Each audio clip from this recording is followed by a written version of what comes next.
Tommy from Harrisburg, PA said, who are some freshmen that just had great seasons? Curious as to who you think could be the big names in the sport for years to come. Well, there is one program out there that had All-American freshmen on both offense and defense, and that's actually Miami, and it's no surprise because it's the two guys that we sat here in the spring and talked about. Francis Maloa, the tackle, unbelievable this year and got better as the year went on, and Ruben Bain, the edge linebacker there, was unbelievable this year. He was a guy that offenses ended up having to circle. You're worried about Ruben Bain on Tuesday, man, and he's a true freshman. So you know that on our spring tour, we went down there, and I think I told this story. I went down to Coral Gables. We went over there early one morning to watch summer conditioning. We watched summer workouts.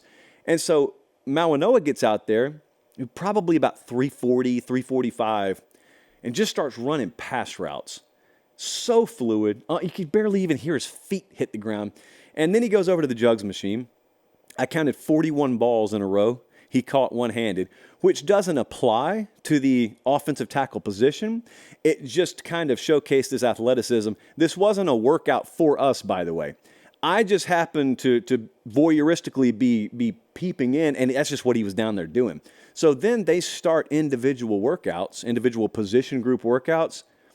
This kid is out of high school 15 minutes ago, and he's at University of Miami leading player workouts, and there's no doubt. There is no doubt as soon as he walks on that practice field who the alpha in the position group is, and some of those dudes have been there a while.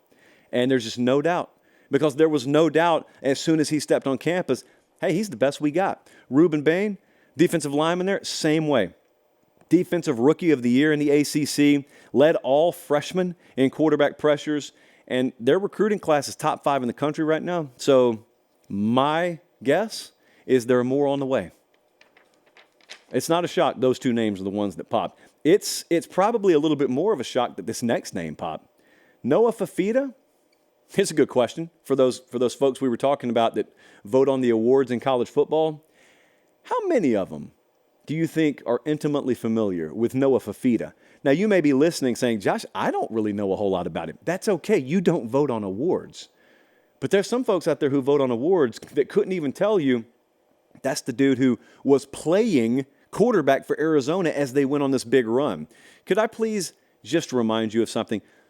Jedd Fisch is amazing as a head coach. His program was amazing this year. Their over-under win total was 4.5. Then they lost their starting quarterback. Then they got better.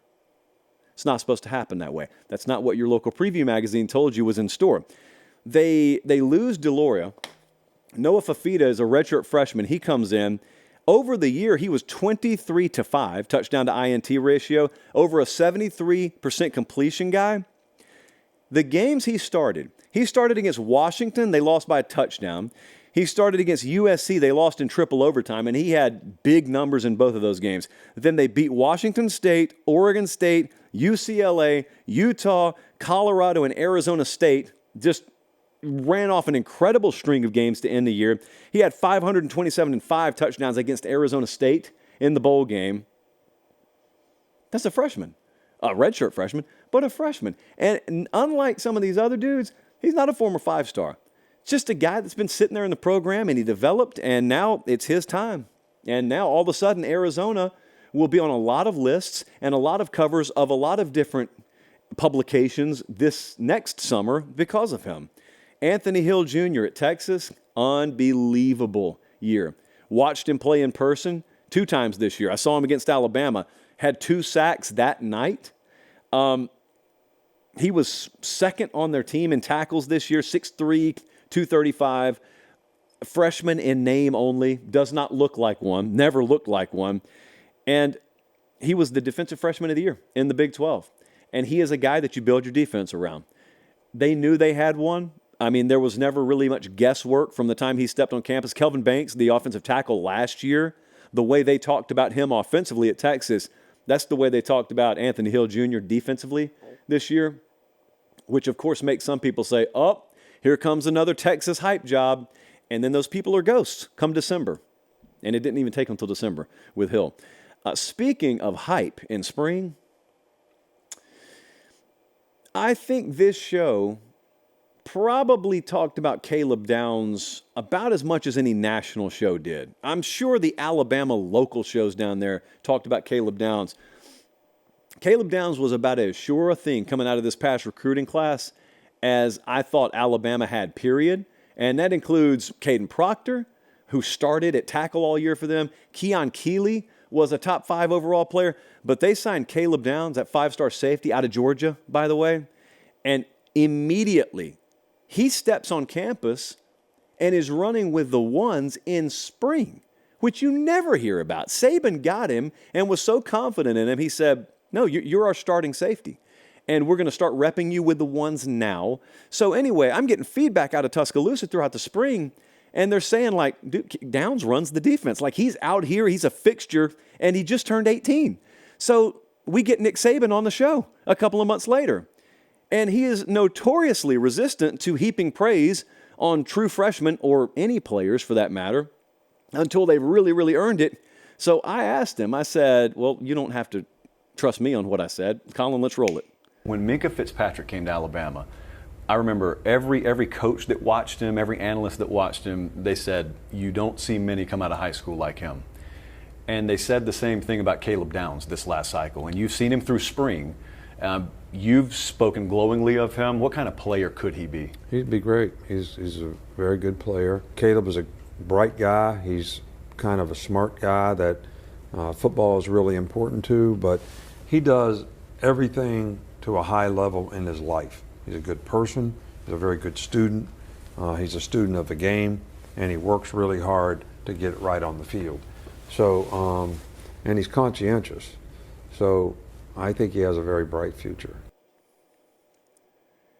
Yeah, so advice piece number 1, find someone who believes in you like Nick Saban believed in Caleb Downs. Number 2, I'm looking at the live chat here. David Solomon said he led their team in tackles. He's not wrong. Caleb Downs, as a true freshman, led Alabama's defense in tackles this year.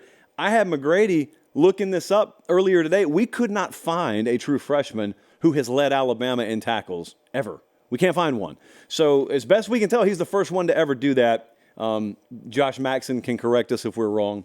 But yeah, so, I mean, Maloa, Reuben Bain, Anthony Hill Jr., Noah Fafita, Caleb Downs, every one of those names, aside from Fafita, were prominently featured on National Signing Day. Those are 5-star names, and I know the recruiting rankings are just a crapshoot.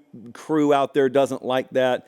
I remind you of this to remind you, recruiting and signing day matter. Star rankings matter. They're not the end-all, be-all. They're not gospel. They're not printed in red, but they are deadly accurate. They are as accurate a talent indicator and a future-facing success indicator as exists in our space. So you can crap on them all you want to. You're going to end up looking foolish because, you know, they pan out to a much higher percentile than they don't. I would pay attention to them. And I'm speaking to you as a reformed doubter. I used to look at recruiting rankings and think, what do they really know? Answer, a lot more than you think they do, I guess, if you're a doubter.